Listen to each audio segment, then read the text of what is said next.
다른 분이 또 하고 계신 거는 하긴 딥페이크 더 자료 찾는 이거는 국민님이랑 아, 국민님이 그거는 뭐니까 컨시스턴 컨시스턴시는 필요한 부분이 여러 군데여서 오늘 동료들을 예를 들어 행복하게이라는 거는 이거는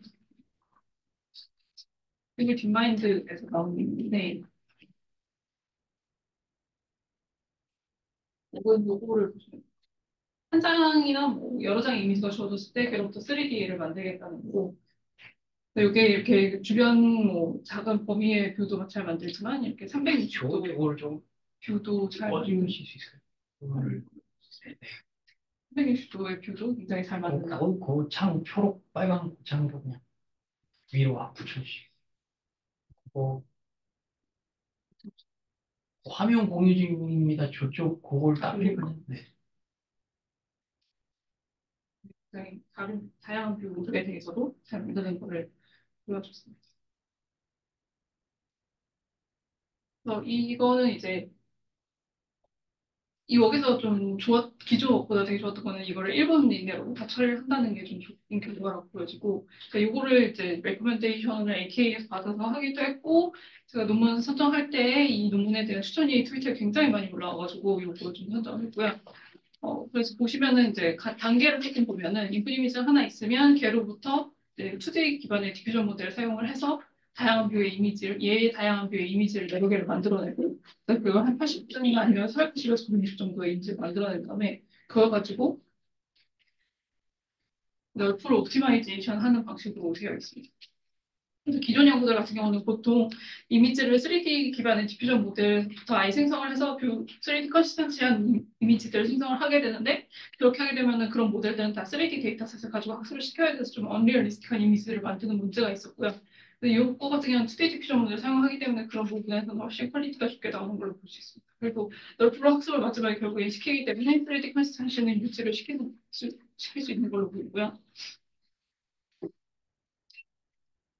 그래서 이거 모델 이제 전반적인 구조를 좀 보면은 우선 주어진 뭐 예를 들어 세 장의 옵저브드 뷰가 있으면은 걔를 가지고 뭐 나머지 5장의 타겟 뷰를 만들어내겠다. 약간 이런 식의 방법이라고 보면 되고 요거를 이제 요 옆에 보여지는 멀티뷰 레이팅 모델이라는 걸 태워서 이렇게 생성을 하게 됩니다. 그리고 그 생성된 걸 가지고 기존의 소스 뷰랑 같이 합쳐서 널프를 학습시키는 과정이라고 보시면 되고 그래서 여기서의 주요 아이디어는 이 멀티뷰 레이턴스 디퓨전 모델에서 저걸 어떻게 만들어내느냐에 대한 부분이라고 보시면 되고요.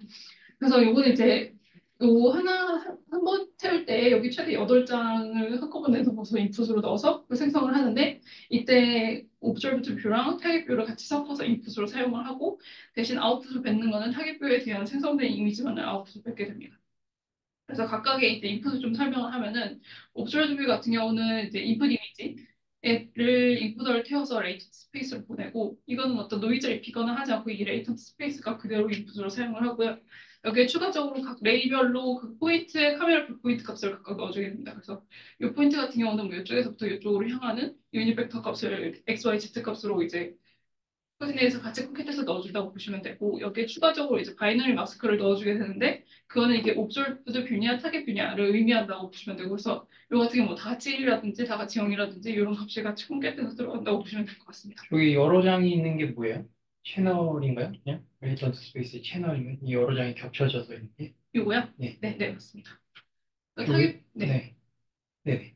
타겟뷰 같은 경우는 이게 어떤 인풋 이미지가 없기 때문에 그냥 랜덤 레이턴트를 샘플링해서 이게 4개 채널이라서 그 4개 채널을 가지고 인풋으로 사용을 하게 됩니다. 레이 코디네이션 뭐예요? 레이 코디네이션 그냥 요 각각 포인트가 카메라 뷰 포인트, 그 카메라 요 포지션으로부터 각각 포인트가 뭐예요?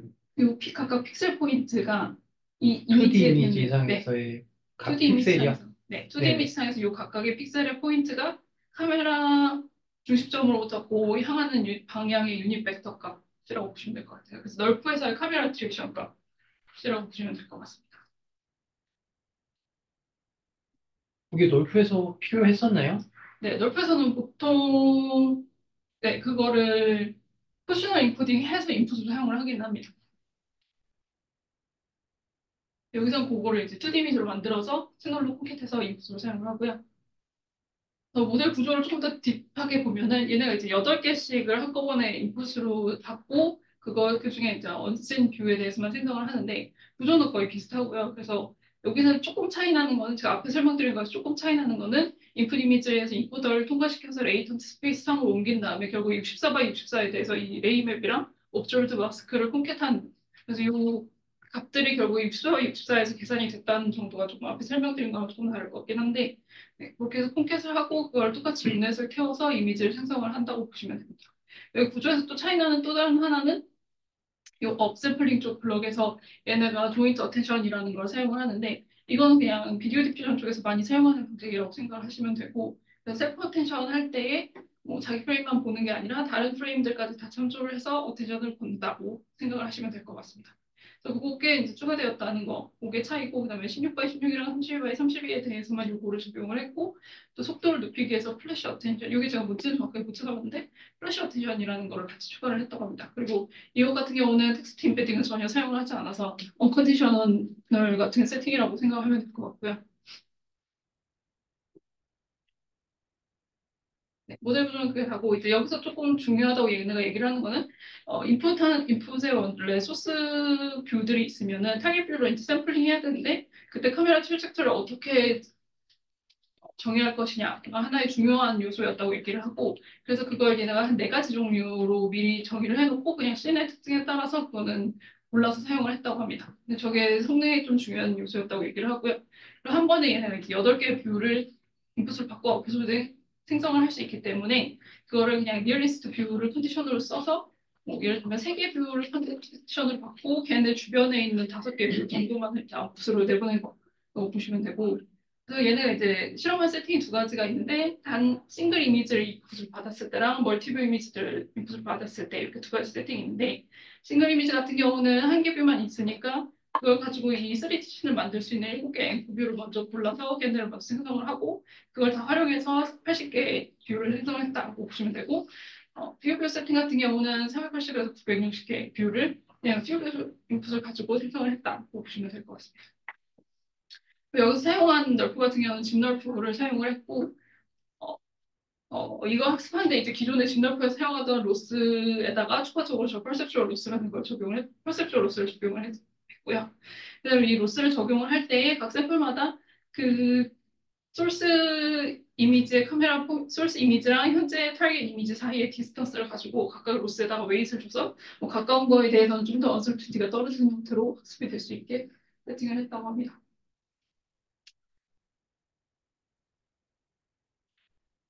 이게 이제 결과 부분이고요. 결과는 뭐 보면은 대부분 여기 굉장히 좋은 성능을 보인다는 거를 알 수가 있고, 여기서 보면 리컨퓨전이 조금 더 성능이 좋은 경우들이 종종 있긴 한데, 사실 이것도 같은 그룹에서 나온 먹이었고, 이거는 3D 레프레젠테이션을 사용을 하는 먹입니다. 그래서 저런 거 대비했을 때 K3D가 확실히 속도 면에서도 더 좋은 것으로 보여지고요. 결과적으로 봤을 때도 이제 리얼 퓨전이나 이런 것보다 언신 뷰에서 훨씬 더 잘 만드는 거를 보여주고 있습니다. 그리고 요거는 이제 싱글 이미지에 대한 성능 평가인데 싱글 이미지 같은 경우는 그냥 클립 이미지 그러니까 인풋을 들어온 이미지가 얼마나 얼라인 되어 있느냐에 대해서만 평가를 한 걸로 보이고 뭐 결과적으로 이게 IM3D가 클립 이미지 스코어에서는 더 좋았지만 요거는 실패하는 케이스들이 어떤 씬이나 특정 씬이나 뭐 오브젝트에 대해서 실패하는 케이스들이 있었어서 뭐 애니띵에 대해서 잘 만드는 거는 K3D다 이런 식으로 주장을 하고 있습니다. 이게 이제 싱글 이미지의 결과고 뭐 인풋으로 주어진 거 대비 번신 뷰를 이런 식으로 잘 만든다. 기존 백스라인보다 잘 만든다. 이렇게 보여줬고요. 첫째 논문 공유는 여기까지. 근데 이게 뭐 스테이블 디퓨전을 사용한 건 전혀 아닌 건가요?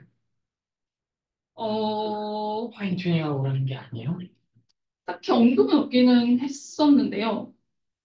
구조를 봤을 때는 사용하지 않았을까 싶기는 합니다. 개인적인 생각. 근데 언급은 없었습니다. 논문에. 근데 이게 그러면 입력이 뭐예요? 입력이 입력이 여러 네, 장의 네. 네 입력이 그렇게 옵저브드 해서 뷰 한 장의 이미지를 저렇게 만든 거고 그걸 여러 개를 주는 거죠? 네, 옵저버드 뷰가 여러 개일 수도 있고요. 네. 혹시 한 장 또는 뭐 3장 정도의 세팅으로 있는 했다고 했으니까 네. 입력이 여러 개, 그다음에 언씬도 같이 입력으로 레이턴트 상으로 들어요. 그 타겟 뷰를 어떻게 입력을 주나요? 타겟표는 그냥 랜덤 레이턴트 값에다가 이 똑같은 컨디션을 콘캣해서 인풋을 주게 됩니다.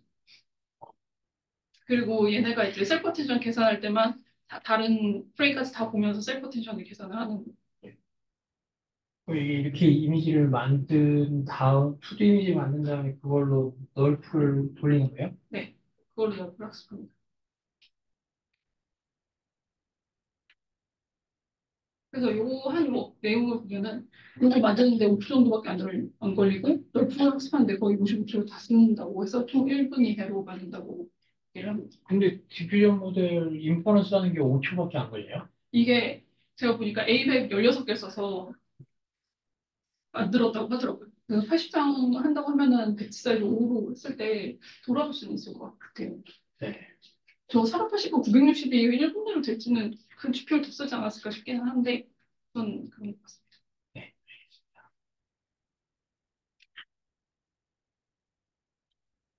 시간이 다 돼서 논문을 넘어보도록 하겠습니다.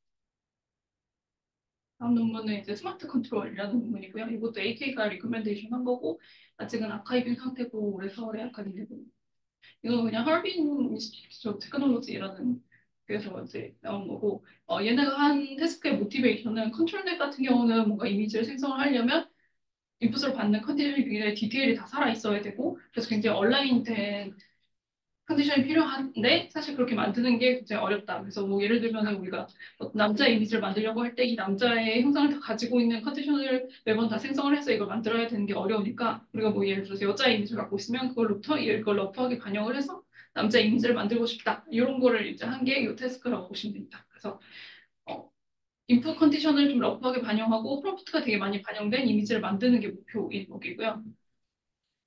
뭐 컨트롤넷은 대부분 구조를 아시겠지만 간단하게 설명을 하자면은 컨트롤넷에서는 이제 컨트롤넷 쪽 인코더에서 나오는 피처들이 테이블 디퓨전 쪽 피처에 크게 더해지고 그래서 그게 이제 테이블 디퓨전 쪽 디코더 인풋으로 사용을 하게 되는데 이때 컨트롤넷 쪽에서 옵션을 하나 주는 게 뭐가 있냐면 요 값들이 더해질 때 여기 이제 웨이트를 취할 수 있게 되어 있고요.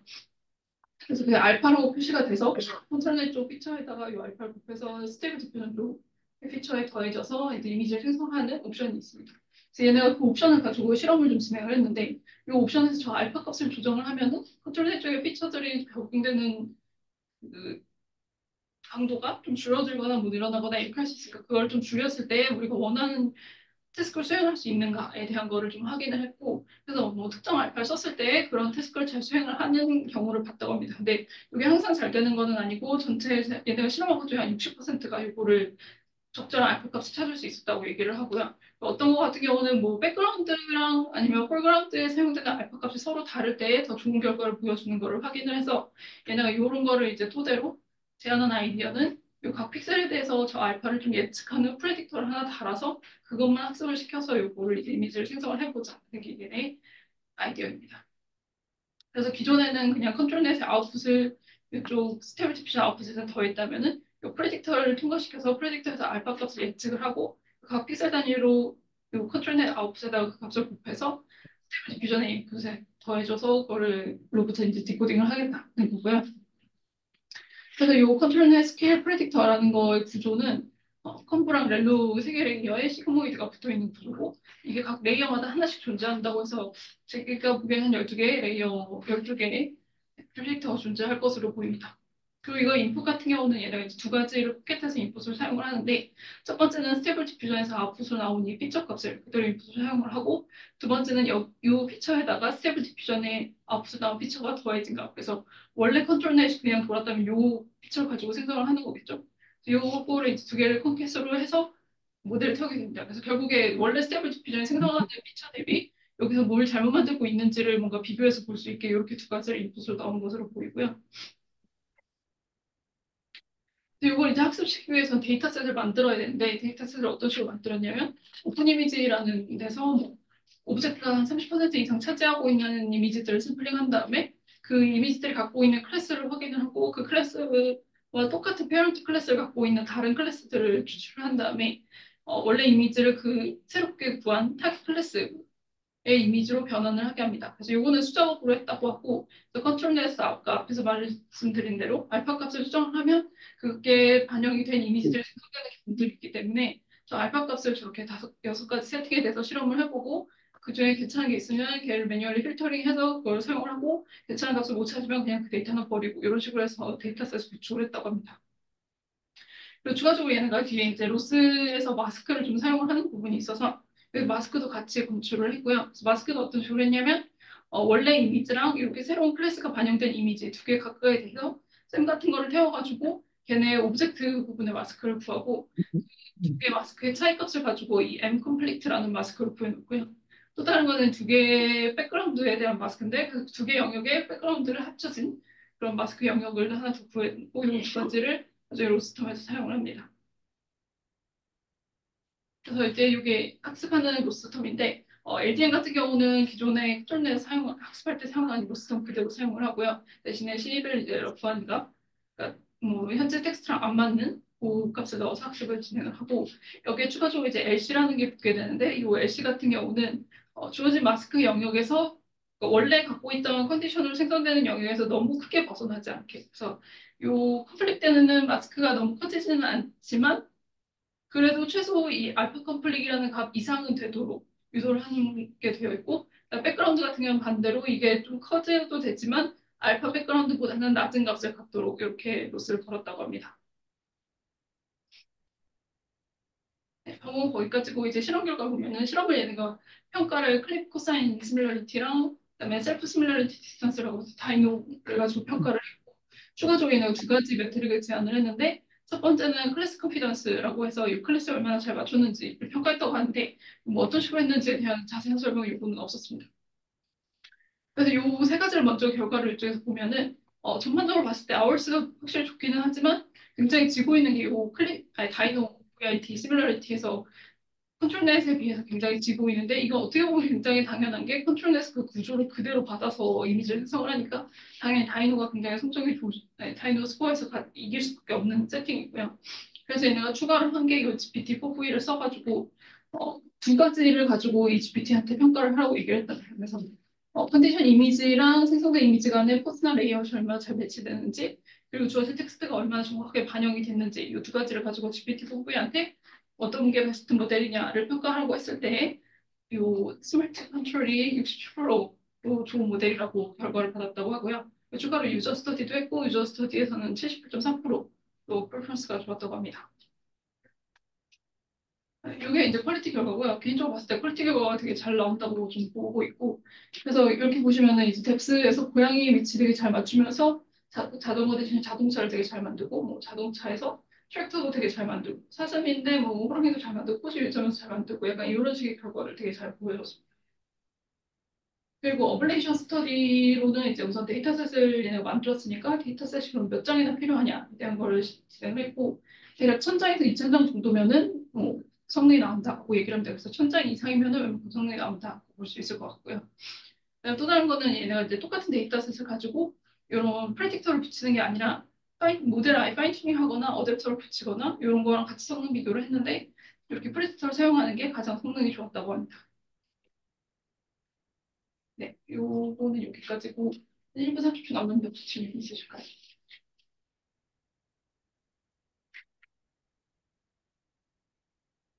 이게 그러니까 레이아웃을 가지고 있고 스페이셜 컨디션을 가지고 있는데 그게 정확하게 뭐 내가 만들고자 하는 이미지랑 일치하지는 않아서 뭐 텍스트를 주면 하여튼 뭐 텍스트를 적절히 반영하고 비주얼 레이아웃은 뭐 그것도 좀 적당한 정도로 반영한다 뭐 이런 의미인 거죠.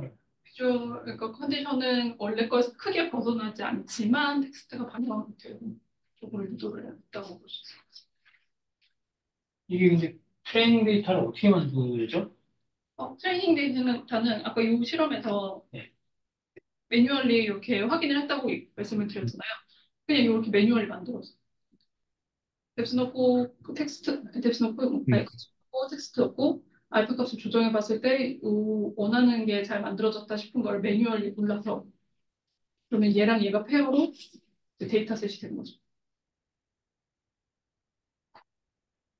그리고 이건 알파 값만 조절하면 되는, 해결할 수 있는 태스크 아닌가요? 네, 근데 알파 값을 조절했을 때 결과가 잘 안 나오는 케이스들도 많고, 그게 한 전체 얘네가 실험해 본 거에서 40%는 적정한 알파 값이 아예 없었고, 또 어떤 거 같은 경우는 얘기에 사실 크게 공감하진 않았는데, 뭐 폴그라운드는 요 0.6을 썼을 때가 좋고 백그라운드는 뭐 0.4를 썼을 때가 좋았어서 뭐 각 픽셀에 따라서 저 알파 값이 다르게 세팅되는 게 더 결과가 좋다는 게 얘네 얘기였고요. 그래서 그거를 아예 이제 프레딕터를 써서 예측하도록 만든 거라고 보시면 돼요. 네, 알겠습니다. 질문 있으신가요? 시간 넘어가도록 하겠습니다.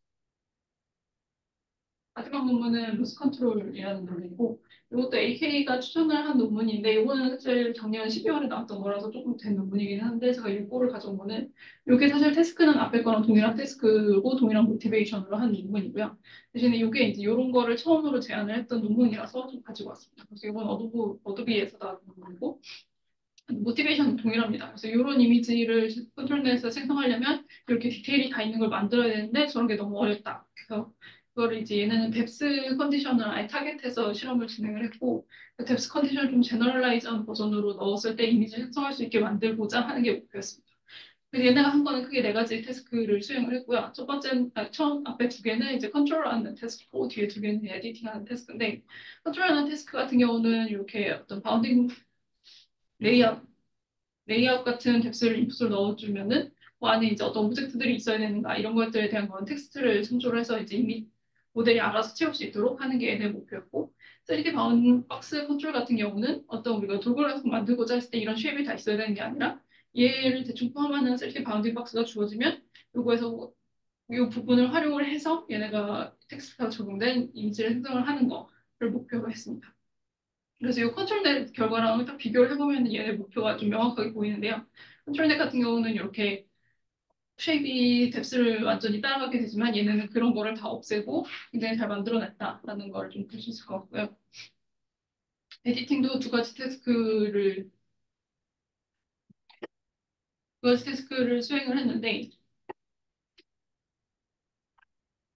첫 번째 이 3D 박스 에디팅 같은 경우는 이렇게 박스를 움직였을 때 그 생성되는 이미지들이 시원시원하게 아이덴티티는 유지를 하면 스타일을 유지를 하면서 이렇게 이미지가 변하는 거를 한 게 요 3D 박스 네, 에디팅이고 저 하나 질문이 있는데, 아까 그 결과는 카메라는 고정이 되어 있고 물체만 움직인 거죠? 방금 컨트롤 이 결과 말씀하신 걸까요? 네네네. 카메라 네 그렇게 볼 수 있을 것 같아요. 어쨌든 그럼, 뎁스가 네. 그러면 카메라는 고정이 되어야지만 되는 설정인 건가요? 아니면 얘는 그대로 근데 있는데, 이걸 뭔가 3D상으로 카메라 뷰를 계산해서 넣는 건 아니기 때문에 네. 딱히 그렇다 아니더라고 말하기가 조금 애매한 것 같아요. 그 뷰를 뭔가 바꿨을 때 해당이 안 되는 건가? 이게 어떻게 보면 이거 움직이는 거라고 볼 수도 있지만 이거 같은 경우는 카메라가 움직이는 거라고 볼 수도 있잖아요. 근데 그러기에는 배경이 고정이 되어 있으니까. 근데 이거는 뭐 3D랑은 전혀 네. 관련이 없는 2D 어, 생성이니까. 네네. 네. 감사합니다. 그리고 두 번째로 얘네가 수행한 거는 이제 애트리뷰트 에디팅이라는 건데 요거는 얘네가 좀 확인을 하려고 했었던 거는 컨트롤넷에서 뎁스 컨디션을 고정을 해놓고 스테이블 디퓨전 쪽에 들어가는 레이턴트 값을 막 바꿨을 때 어떤 애트리뷰트를 변화시킬 수가 있는지 약간 이런 거를 확인하기 위해서 저 애트리뷰트 에디팅이라는 거를 좀 같이 실험을 했다고 합니다.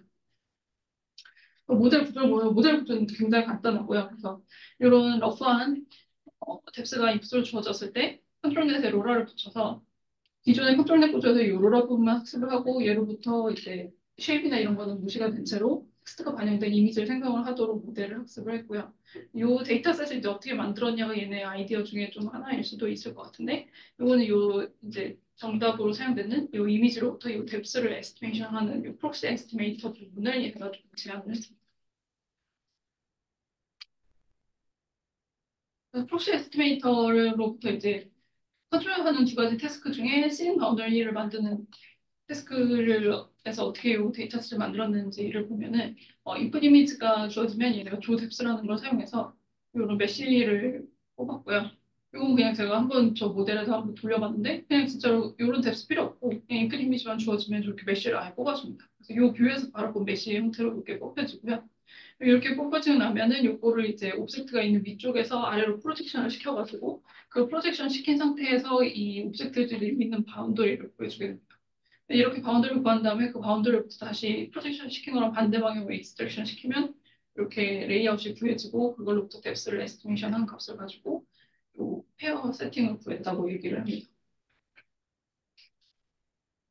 그리고 이제 3D 박스 컨트롤 하는 것도 뭐 세팅 거의 앞이랑 비슷하고요. 여기서 조금 추가적으로 사용하는 거는 잼을 써가지고 요 각각 요 각각 옵젝트들 세그멘테이션 하고 요 옵젝트에 해당되는 메쉬 부분들만 각각 이제 구하는데요. 요 결국엔 이제 요 세그멘테이션에 오버랩되는 부분에서 저 메쉬에 있는 포인트들을 미니멈하게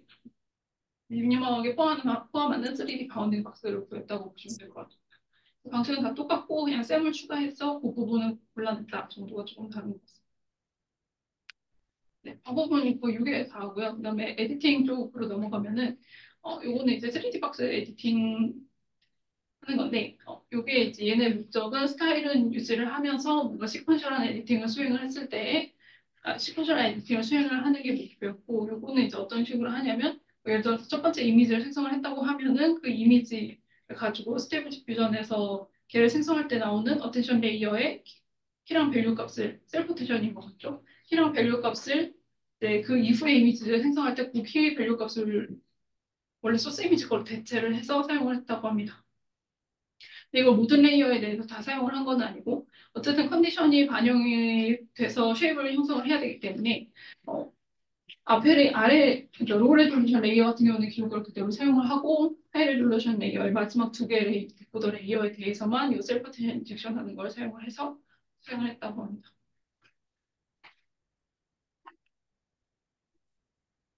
다음으로 이 애트리뷰트 에디팅 같은 경우는 사실 설명도 별로 자세히 안 나와 있고 제가 코드를 봤는데 코드 쪽도 이쪽 부분에 대해서 코드도 없고 질문에 대해서 답도 안 하고 있고 그래서 요거는 사실 제가 막 엄청 잘 이해를 하고 있지는 못한데 어쨌든 이 태스크 자체는 어떤 이미지를 생성했을 때 그 이미지에서 그 뎁스 컨디션을 픽스를 해놓고 레이턴트를 변화를 줬을 때 그 이미지에 있는 그 오브젝트의 특징들이 어떻게 변하는지 이런 거를 좀 확인을 한 태스크다 정도로 저는 이해를 하고 있고요. 그래서 개인적으로 생각할 때 이게 셀판하고 그런 식으로 좀 하지 않았을까 싶기는 한데 어쨌든 그 레이턴트 변화를 주면서 바틀렉에 있는 피처들이 어떻게 변하는지 이거를 싱글 밸류 디컴포지션을 써서 뭐 확인을 해봤다. 라고 얘기를 합니다. 그래서 이거는 어떤 컨디션이 하나 있으면 그 컨디션 하나마다 요 연산들을 다 수행을 하면서 해서 실제로 연산량이 되게 많아서 뭐 코드 공개는 아마 안 할 수도 있다. 뭐 약간 이런 식으로 설명이 있어서 이거는 그냥 마이너하게 한 것 같기는 합니다. 네, 그래서 결과로 가면은 이제 퀄리테이티브 리졸트인데 시원 첫 번째로 신 바운더리로부터 이제 이미지 생성하는 걸 보면은 이런 식으로 오브젝트를 굉장히 텍스트에 맞춰서 잘 만들어내는 거를 볼 수가 있고요.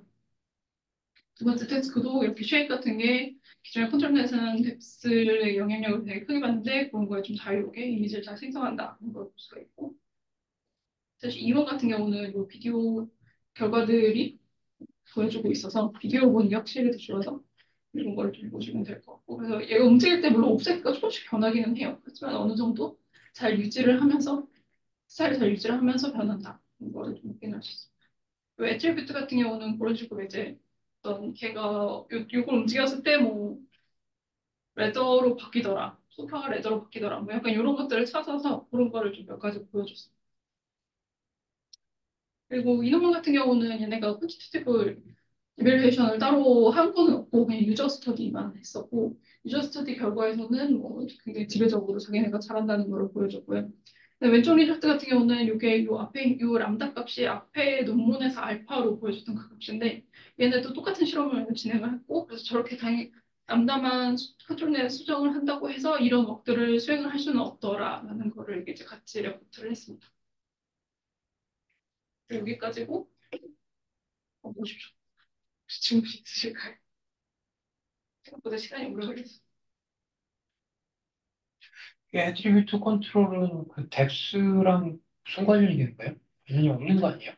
그러니까 뎁스는 고정이 되어 있을 때 네. 그 똑같은 뎁스를 가지고 좀 애트리뷰트만 변화 주는 이미지를 생성할 수 있을까? 약간 이런 거에 궁금증으로 한 실험 같습니다. 근데 그거는 그냥 컨트롤넷에 붙여도 되는 거 아니에요? 근데 그렇게 하게 되면은 보통 아예 다른 오브젝트로 막 변해버리는 경우들이 오히려 많아서요. 이거를 네, 그렇게 안 하시는 방법? 약간 요거 좀 찾아보려고 했던 게 아닌가 싶습니다. 제 말은 이 뎁스를 뭐 좀 루스하게 사용한다는 거랑 완전 좀 독립적인 거가. 어떻게 보면은 기존 같은 어쨌든 네, 기존 업 같은 경우는 다른 애트리뷰트를 갖고 있는 거를 생성하려면 뎁스 컨디션 자체가 막 변해야 될 수도 있잖아요. 근데 얘는 어쨌든 그걸 럽하게 만들어 놓고 럽한 걸로 여러 개 생성할 수 있으니까 이런 거를 실험을 해볼 수 있었던 것 같고요. 얘네가 요 에디팅에서 추가로 한 게 이런 오브젝트 뭔가 뭐좀 변하는 것도 있지만 똑같은 심 바운더리에서 세워지는 오브젝트가 막 여러 개로 늘어나거나 이런 실험들도 했는데 이런 거 사실 컨트롤넷에서 하려면 이게 다 들어가 있는 뎁스로 다 바꿔줘야 되니까 그런 면에서 이제 콜사를 한 게 좀 도움이 돼. 콜사 한 거에 그러니까 적합하게 한 세팅이기는 하죠. 저것도 다 같은 뎁스로 네, 저렇게 나온 거예요. 네, 이 한 줄이 다 같은 뎁스에서 나왔다고 보시면 돼요. 발표는 여기까지.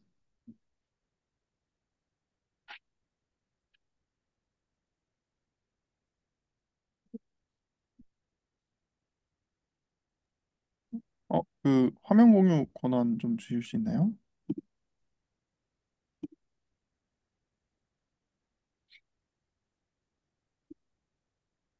미안해요. 저 위로 올리시면 더 오른쪽으로 화면에 한 4분의 3이죠. 이게 아까 초록색 그게 나타나요.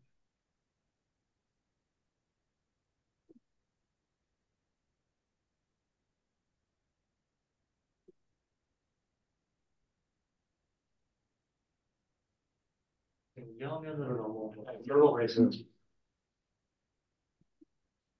공유 권한이 안 되나요? 이쪽 화면 보세요. 좀.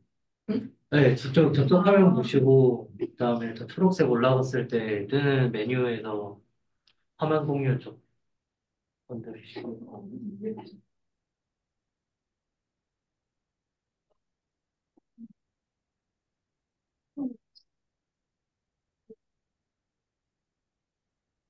네, 이거 맞아요. 살짝만 내리세요. 하나 더. 네. 모든 참가가 본인이 할 수 있고 살짝 추천한 아래 보여. 네, 그거 클릭하세요. 그쪽. 살짝, 살짝 아래. 네, 거기요. 그럼 됐어요, 이제. 누가 나갔어요? 그 화면 공유 그 인터럽트는 또 안 돼가지고 거기서 종료를 해주시면 제가 발표하겠습니다. 이게 빨간 거 주세요. 네.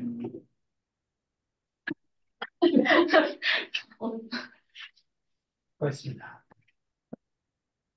예, 잘 보이시죠? 잘 보이시고 잘 들리시나요? 네네.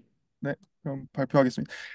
제가 오늘 준비한 발표 자료는 요거는 이제 드림심이라는 논문이고요.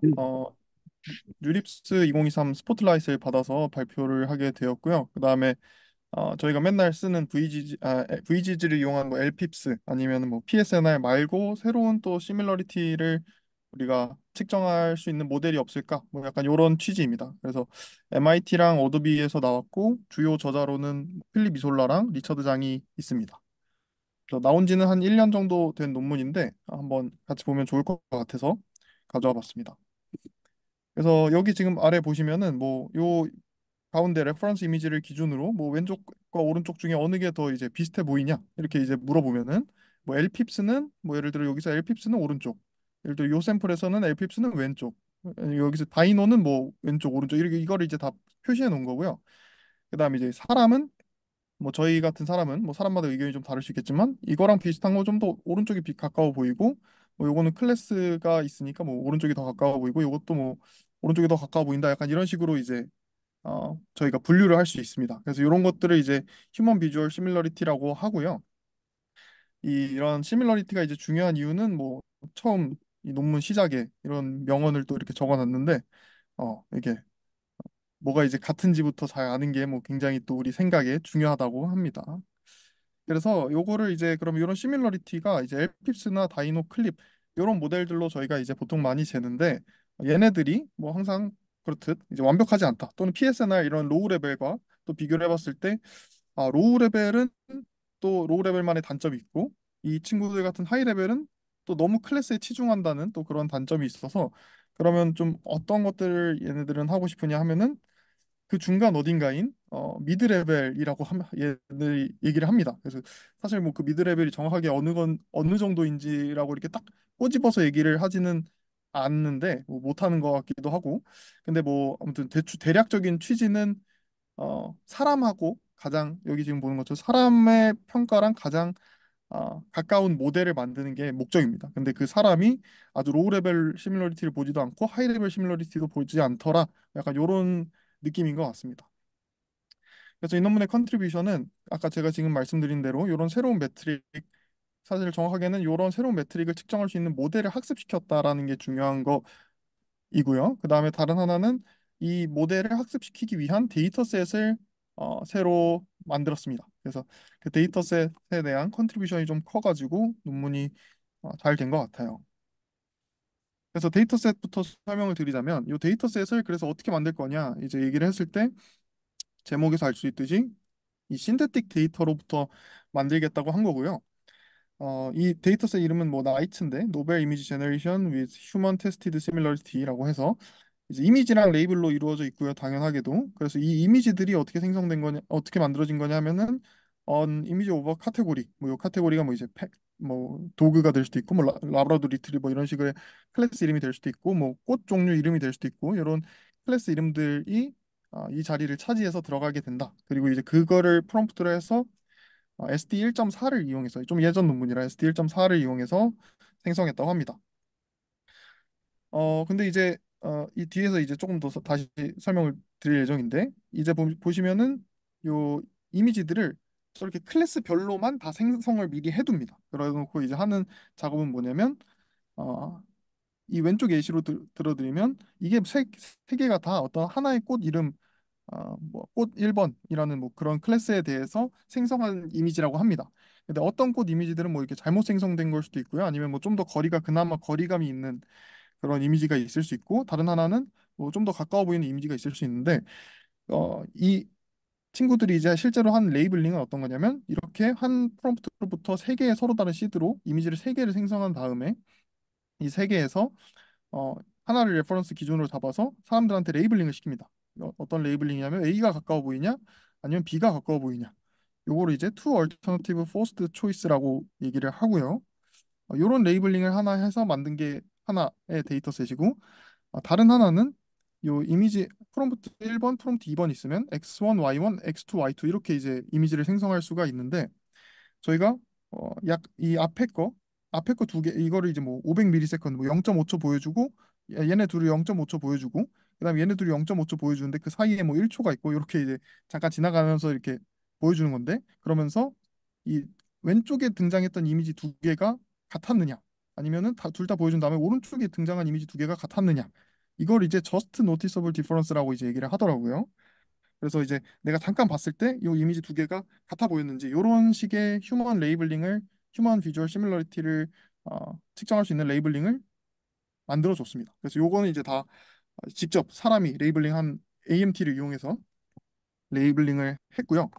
그래서 이제 한 가지 얘기를 하고 싶었던 거는 사실 이 논문이 서술되기로는 이 레퍼런스 이미지를 기준으로 서로 다른 제너러티브 모델을 이용해서 서로 다른 두 방식의 디스토션을 가했다라고 얘기를 해요. 근데 이제 다만 그 디스토션이 제가 이제 상상하기로는 여기다가 뭐 우리가 디퓨전 모델이니까 노이즈를 뿌렸다가 디노이징 하는 그런 디스토션이 된다거나 아니면 블러를 한다거나 뭐 여러 가지 디스토션이 있을 수 있는데 이 논문에서 이제 실제로 한 디스토션은 단순히 같은 프롬프트에서 다른 시드로 만들어진 두 이미지를 미드 레벨 디스토션이라고 이제 얘기를 하더라고요. 그래서 이제 이 부분이 사실은 조금 아쉬웠던 부분입니다. 왜냐하면 이 생성 모델을 활용해서 우리가 이미지를 에디팅하거나 아니면 이렇게 변형할 수 있는 방법은 굉장히 많은데 그런 것들에 대해서는 따로 이렇게 조사를 하지 않았다는 점이 뭐 약간 아쉬운 점이었던 것 같고요. 이 레이블링 자체는 뭐 많은 돈을 들여서 잘 했으니까 뭐 그 부분은 또 굉장히 또 공개돼 있습니다. 공개돼 있어서 좋은 컨트리뷰션인 것 같습니다. 네, 그래서 여기까지가 이제 요 데이터셋에 대한 설명이었고요. 네. 그래서 요거 가지고 이제 모델을 학습하는 거는 근데 뭐 전혀 어렵거나 뭐 새롭지도 사실 뭐 않은 것 같은데 뭐 제가 봤을 때는 뭐 그전 리터러처를 모르지만 어떻게 하냐면 이런 A, B 레퍼런스 셋이 있을 때 이 레퍼런스와 A의 사이의 코사인 디스턴스, 그다음에 레퍼런스와 B 사이의 코사인 디스턴스를 측정하고 그다음에 이제 실제 사람이 만약에 여기 뭐 B가 더 가까워 보이네요. B가 더 가깝다라고 얘기를 했으면 얘네 둘의 디스턴스가 만약에 D0와 D1 사이의 힌지 로스라서 애초에 D1이 더 가깝다. 이 디스턴스 B가 더 가깝다고 했으면 로스를 흘려주지 않고요. 만약에 반대로 D0가 더 가깝다라고 했으면 그거에 대한 페널티 로스를 부과하는 그런 식의 방식으로 어, 이 시밀러리티 네트워크를 학습을 합니다. 이 시밀러리티 네트워크는 클립이나 뭐 다이노 같은 걸로 이니셜라이즈를 하고요. 그래서 드림심이라고 부르는 거는 그래서 결국 정체가 뭐였냐면 앞에 보여드렸던 요 나이츠라는 데이터셋을 기반으로 이런 방식으로 학습된 요 방식이 노벨티 비전에서 컨트리뷰션 있는지는 잘 확인을 못했는데 아무튼 이런 방식으로 학습한 그러한 자기네들의 새로운 매트릭이다 이렇게 이제 얘기를 합니다. 그리고 그게 이제 사람과 얼라이먼트가 얼마나 잘 맞느냐 이렇게 비교를 해봤을 때 뭐 잘 맞더라. 여기 있는 엘핍스 뭐 디스트 이것도 이제 엘핍스 비슷한 논문이라고 해요. PSNR, SSIM 이런 거랑 비교하면은 훨씬 더 높고 뭐 MA 클립 이제 오픈 클립 다이노의 어떤 이니셜 모델들은 요 초록색인데 요 초록색에서 뭐 MLP 마지막 면 레이어를 MLP 붙여서 파인 튜닝을 하거나 아니면 로라로 파인 튜닝을 했을 때 더 성능을 더 잘 올렸다. 요 정도의 결과라고 생각을 하시면 좋을 것 같습니다. 네. 그래서 요게 아마 그 스테이블 래프라고 예전에 대훈님이 한번 발표해 주신 적이 있는데 그거랑 이제 같은 시기에 나온 논문이라서 그거랑도 좀 또 비교를 해보시면 아마 논문의 흐름이 굉장히 좀 비슷하다는 거를 알 수 있을 것 같습니다. 네. 혹시 여기까지 질문 있으신가요? 이 드림심 논문에 대해서? 네. 그러면 다음으로 제가 준비한 논문은 요 고대에서 나온 고대 여기 이제 김승용 교수님 연구실에서 나온 요 Self Rectifying Diffusion Sampling with Perturbed Attention Guidance라는 논문이고요.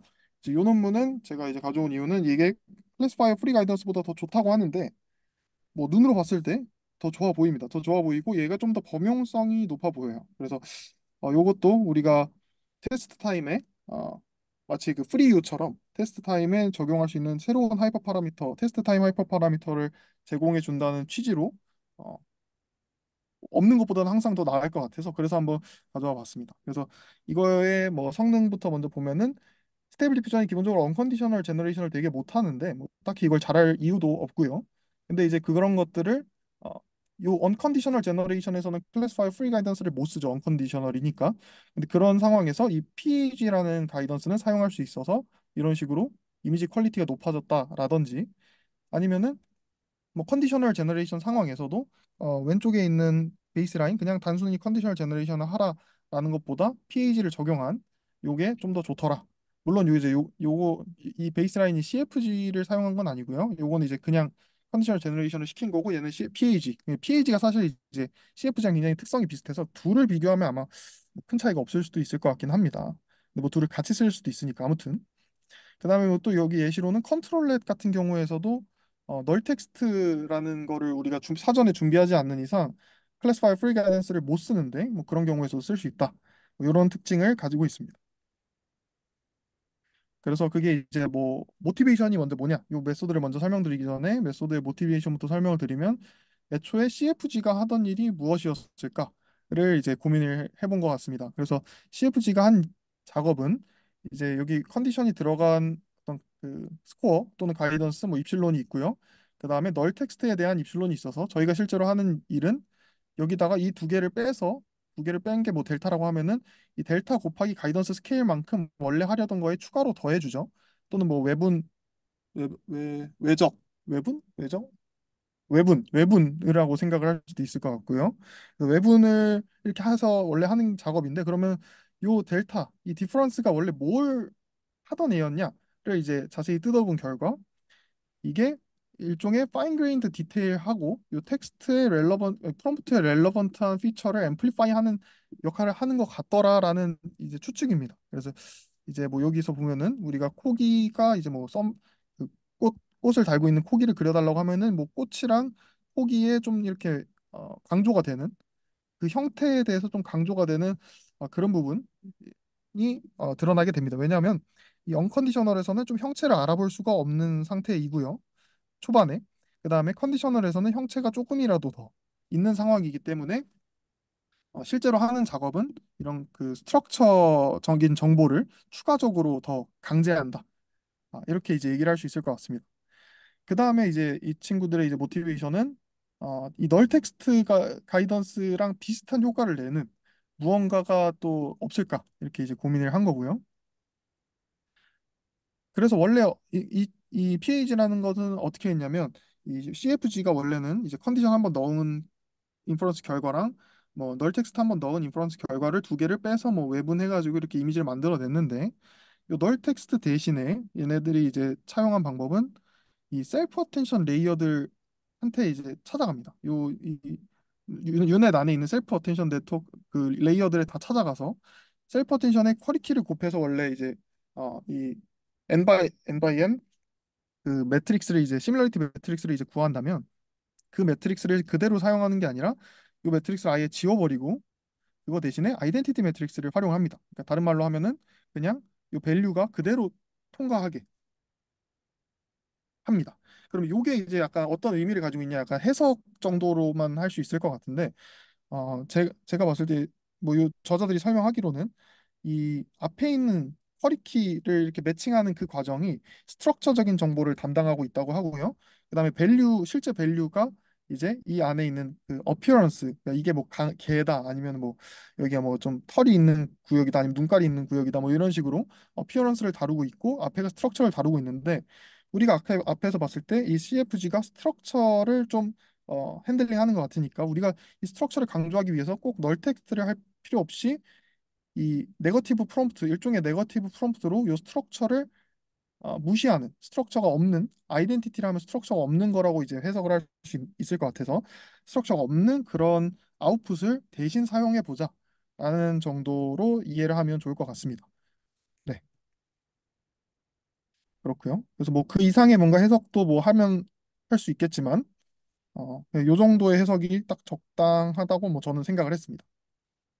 그래서 뭐 이거에 대해 어블리게이션 스터디 이거를 뭐 아이덴티티로 꼭 해야 될 필요가 있겠느냐 뭐 이런 랜덤한 어떤 마스킹이나 아니면 아이덴티티를 포함한 랜덤한 마스킹을 해볼 수도 있지 않겠느냐 했는데 이 오리지널 아이덴티티가 뭐 가장 좋았던 것 같고요. 그다음에 이제 요 친구들의 어떤 제가 봤을 때 큰 장점 중에 하나는 널 텍스트를 아까 앞서서 말씀드렸던 것처럼 이 CFG는 널 텍스트를 프리트레이닝 또는 그 파인 튜닝 단계에서 학습을 해야 됩니다. 이게 널 텍스트를 넣으면서 언컨디셔널 제너레이션에 대한 논리지를 배워야 되는데 이거는 그럴 필요 없이 그냥 셀프 어텐션을 변형함으로써 널 텍스트 역할을 할 수 있게 된 거니까 일단 그 과정이 필요 없어졌고요. 널 텍스트를 파인 튜닝하는 그다음에 추가적으로 제가 생각했을 때 셀프 어텐션이 들어가는 다른 아키텍처에서도 뭐 충분히 다 활용을 할 수가 있을 것 같습니다. 네. 네, 그래서 여기까지가 PEG에 대한 설명이고요. 혹시 요 질문 있으실까요? 뭐 QK 트랜스포즈 이것만 아이덴티티로 바꿨다는 게 다예요, 그러면? 네, 맞습니다. 그거를 이제 네거티브 프롬프트처럼 썼다라는 게 컨트리뷰션입니다. 굉장히 심플하죠. 네거티브 프롬프트로 어떻게 썼다 그랬죠? 원래는 여기다가 이제 이런 작업을 하는 게 아니라 이 셀프 어텐션 가지고 하는 게 아니라 그냥 똑같은 유넷에 널 텍스트라는 프롬프트만 넣어서 인퍼런스를 했잖아요, 저희가. 그래서 이제 어떤 아웃풋을 이 입실론을 얻어냈는데 요거를 똑같이 얻어내는 과정에 대해서 이 널 텍스트 대신에 이런 식의 변형을 해준 겁니다. 모델의 추론 과정에서. 그 셀프 어텐션 레이어에서 네네네, 맞습니다. 텍스트, 널 텍스트가 안 들어가는 거예요? 제가 이해한 바로는 여기랑 왼쪽이랑 오른쪽이랑 이번에는 프롬프트도 똑같이 들어갈 거라고 생각을 했습니다. 네. 네, 그래요. 네. 그래서 이런 식의 어떤 일종의 네거티브 프롬프트, 어떻게 보면 프롬프트 엔지니어링을 아키텍처 단계에서 그래서 그러다가 좋은 거 하나 잘 걸린, 그리고 그게 또 굉장히 또 좋아 보이는 뭐 그런 식의, 저희가 이제 활용을 하기에는 그런 식으로 활용을 하면 좋을 것 같습니다. 네. 그래서 마지막 연구를 설명드리면, 마지막 논문도 고대에서 나왔고요. 근데 얘네들이 실험한 베이스 모델은 그러면은 널 텍스트로 학습되지 않은 모델이요? 그러지는 않을 것 같은데요. 그 프리트레인드 모델이긴 똑같은 프리트레인드 모델을 PAG로 해보거나 CFG로 해보거나 이런 식으로 실험을 하거나, 아니면 그냥 인퍼런스를 하거나 PAG를 하거나 이런 식으로 실험을 했던 걸로 기억합니다. 근데 그러면은 이건 널 텍스트로 이렇게 학습을 시킬 필요가 없다는 게 장점이라고 한 거 아니었어요? 근데 맞습니다. 그래서 뭐 제가 생각했을 때 장점이 그런 건데, 이제 컨트롤렛 같은 경우는 널 텍스트를 따로 학습하지 않는 걸로, 그러니까 이 이러한 뎁스맵이나 포즈에 대한 어떤 널 텍스트에 해당되는 무언가를 하지는 자신은 없는데, 뭐 그걸 본 적은 없는 것 같아서. 네, 그렇습니다. 네. 여기서는 그냥 얘를 항상 컨디션으로 주고 이제 인퍼런스를 하잖아요. 컨트롤렛 같은 경우는. 그래서 그런 경우에 얘를 굳이 CFG를 쓴다면, 만약에 CFG를 쓴다면 컨트롤렛에다가 포즈를 넣었다가 아니면은 아무것도 안 넣었다가 이런 거를 둘 다 학습이 돼 있는 컨트롤렛을 필요로 하는데, 뭐 요거는 그럴 필요가 없어서 컨트롤렛은 CFG의 베이스라인이 빠지고 그냥 베이스라인과 자기들 것만 있는 그런 상황으로 이해를 했습니다. 네, 그래요. 네. 네. 그래서 마지막 논문은 마찬가지로 고대에서 나온 이번에는 김현우 교수님 연구실에서 나왔고요. 뭐 이제 선정한 이유는 두 가지인데, 하나는 이 로버스트 세메틱 이미지 신테시스라는 태스크 자체가 굉장히 좀 독특한 것 같고요. 그다음에 다른 하나는 뭐 제 친구가 한번 썼길래 제 친구가 썼길래 한번 읽어봤습니다. 근데 뭐 제 연구랑도 굉장히 비슷해서 한번 보면 좋을 것 같아서 가져와 봤습니다. 그래서 먼저 이제 로버스트 세메틱 이미지 신테시스라는 주제가 뭐냐면, 이 시메틱 이미지 신테시스가 좀 올드한 주제로 보일 수도 있긴 하지만, 기본적으로 한 번씩 스페이드는 다들 써보셨을 테니까 그 스페이드를 써봤을 때 문제점이 뭐냐면, 너무 그 컨디션을 너무 존중한다. 오늘 이제 경민님이 발표해주신 뭐 그런 루즈 컨트롤이나 뭐 그런 것들처럼 이 시멘틱 레이블 맵을 너무 따라갑니다. 그 이유는 뭐 기본적으로 스페이드의 구조에 있었겠죠. 스페이드 구조가 그런 노멀라이제이션 테크닉을 그런 식으로 했으니까 그거에 대한 문제가 있었겠죠. 근데 그러지 않더라도 최근 나온 이 디퓨전 모델들에 대해서도 이 텍스트를 너무 따라가다가 오히려 이미지 퀄리티를 훼손하는 경우가 좀 비일비재합니다. 그래서 뭐 제가 SIS를 아주 잠깐 해봤을 때에도 이상하게 언컨디셔널보다는 클래스 컨디셔널이 FID가 더 낮은데, 근데 언컨디셔널보다도 SIS는 FID가 더 높습니다. 그러니까 그 말은 무슨 말이냐면, 이 컨디션이 너무 빡세다 보니까 오히려 또 이 이미지 퀄리티를 컨디션에 맞추다 보니 훼손하더라. 약간 이런 식으로 저는 이해를 했고요. 그래서 이 친구들의 이제 실제로 이제 한 모티베이션은 이렇게 이 레이블이 사람이 주는 건데, SIS라는 태스크가 기본적으로 사람이 주는 그런 레이블을 받는 경우가 많을 텐데, 그러면 여기 보이는 이런 직소 아티팩트라고 하더라고요. 뭐 그런 아티팩트가 있을 수도 있고, 아니면은 이 바운더리에 대해서 우리는 언레이블드 마스킹을 하고 싶을 수도 있잖아요. 내가 그렇게 파인 그레인드하게 이렇게 색칠해주기 싫으니까 이런 경우가 있을 수도 있고, 아니 뭐 이런 경우는 잘 없을 것 같긴 한데, 이미지에 노이즈가 뿌려진 뭐 그런 시멘틱 맵이 들어올 수도 있다. 이런 경우에 대해 로버스트하게 작동할 수 있게 해보자가 모티베이션입니다. 그래서 이 방법론이 굉장히 이제 어, 제가 했던 연구랑 비슷한데, 이 클린한 세멘틱 맵을 항상 이 모델의 컨디션으로 집어넣어 주지 말고 노이지한 시멘틱 맵을 집어넣어 주자. 일종의 어그멘테이션을 진행하자라는 게 모티베이션이고요. 실제로 수행한 방법은 옛날에 제가 했던 거랑 비슷한 것처럼 이미지랑 레이블 노이즈랑 같이 제너레이션을 시작합니다. 그래서 사실 뭐 여기서는 저는 제너레이션을 했지만 여기서는 제너레이션을 한 건 아니고 여기서는 얘에다가 강제로 노이즈를 뿌려줘서 이 아주 노이즈할 때는 노이즈한 레이블이 들어가고 그다음에 좀 덜 노이즈할 때는 덜 노이즈한 레이블이 들어가고 그다음에 마지막에 거의 깨끗할 때는 거의 깨끗한 레이블이 들어가서 생성을 하도록 이런 식으로 디퓨전 프로세스를 구성했다고 합니다. 그래서 이런 컨디셔널 디퓨전 프로세스를 구성했고요. 그래서 뭐 요런 수식들이 뭔가 기존 거랑 굉장히 유사해가지고 신기하게 봤습니다. 네. 그래서 이런 식으로 해서 이 최종적으로 결론은 그냥 이제 간단하게 말하자면 결론은 이 노이지한 레이블을 그 중간 그 컨디셔닝으로 줬더니 이 시메틱 이미지 신테시스에서 이 컨디션의 로버스트한 특성을 얻게 되었더라라는 식으로 자기의 장점을 이제 잘 찾아간 것 같습니다. 네, 여기까지가 제가 준비한 발표이고 혹시 요 논문에서도 뭐 질문이나 코멘트 있으실까요? 이거 왜 스타티스틱 컨디션이라고 불러요? 어, 그거는 이제 이 스토캐스틱하게 이게 이제 디터미니스틱 하잖아요. 원래 컨디션이니까. 근데 그 컨디션을 주입할 때 노이즈를 뿌려주는데 그 노이즈가 좀 스토캐스틱 하다 보니까 이 스토캐스틱 컨디셔닝이라고 한 것 같습니다. 이게 레이블은 디스크리트한 건데 여기다가 노이즈를 어떻게 뿌리는 거예요? 그게 이제 그래서 제 논문하고 굉장히 비슷한 거고요. 이 레이블에서의 노이즈는 제 논문도 같은 노이즈를 뿌렸는데 이제 요 이미지에다가 픽셀의 종류가 뭐 10개가 있으면 이 각 픽셀들이 10개 중에 하나로 다른 픽셀로 트랜지션 할 수 있는 일종의 확률이 주어집니다. 예를 들어 0.1% 확률로 다른 픽셀로 변한다 하면은 전체 픽셀 중에 0.1%의 픽셀이 다른 픽셀로 이렇게 뿌려지겠죠. 그래서 그런 것들을 이제 디스크리트 노이즈라고 이제 정의가 되어 있습니다.